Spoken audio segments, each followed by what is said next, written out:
Hi, everyone. I'm Rena Ninan. Thank you for joining us. Iran is believed to have shot down a Ukrainian passenger jet, according to U.S. officials. All 176 people on board were killed Wednesday when the plane went down shortly after takeoff from Tehran. Here's how President Trump addressed the news earlier. I have my suspicions. It was very, I don't want to say that because other people have those suspicions also. It's a tragic thing. When I see that, it's a tragic thing. But somebody could have made a mistake on the other side. Could have made a mistake. It was flying. It was flying in not our system. No, it has nothing to do with us. It was flying in a pretty rough neighborhood, and somebody could have made a mistake. Some people say it was mechanical. I personally don't think that's even a question. Well, this all comes as the House is set to debate and vote on a resolution to curb the president's war powers. Last week, he approved an airstrike that killed a top Iranian general. The White House cited an imminent threat. Earlier, House Speaker Nancy Pelosi pushed back on the president's rationale. I do not believe, in terms of what is in the public domain, that they have made the country safer by what they did. But to kill for our country is a pretty traumatic thing. So when we want to engage in these, whatever you want to call this that the president engaged in, we have to be really careful about how we endanger our men and women in uniform who courageously, patriotically put themselves out there to protect and defend. We're going to get to that vote, but first I want to bring in CBS News transportation correspondent Kris Van Cleave in Washington about the latest on this news. So, Kris, what exactly do we know? Well, we can tell you that U.S. officials are confident that an Iranian missile brought down this Ukraine airliner. And basically what we're hearing is that U.S. intelligence picked up signals of Iranian radar being turned on, and then U.S. satellites detected infrared blips of 2 missile launches, and then followed shortly thereafter another infrared blip of an explosion. And this generally tracks with what we know about this crash, in that the flight data we have, the preliminary data, shows the plane taking off and moving normally and progressing as a normal takeoff until it got to about 8,000 feet, and then all of the information cuts out. That would be consistent with a catastrophic mid-air event. There's some new video that has surfaced that appears to show the moment of impact, and that also matches a mid-air explosion, followed by the plane coming down and exploding onto the ground in that ball of fire that we have seen.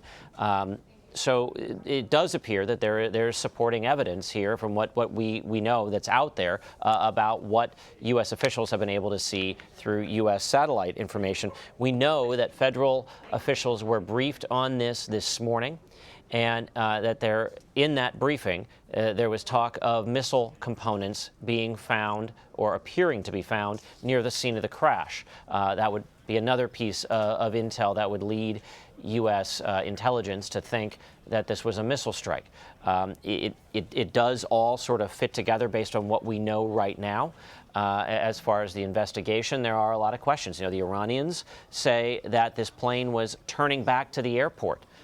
Well, there's no flight data that we have seen that indicates the plane did anything, any of the sort. It did not appear to be turning around. It appeared to be taking off and following the same path that Ukrainian flight followed every day out of Tehran on its way to Kiev. You know, the Iranians have said the black box was damaged and that some parts of the data may not be accessible. It's a solid-state hard drive that tends to be, it's all there or it's not there.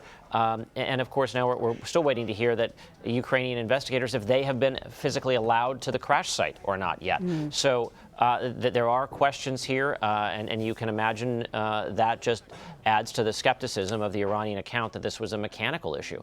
Also, that this 737 Next Gen or 737 NG aircraft has an almost unparalleled safety record. I mean, there's just not an example of something mechanical bringing one down.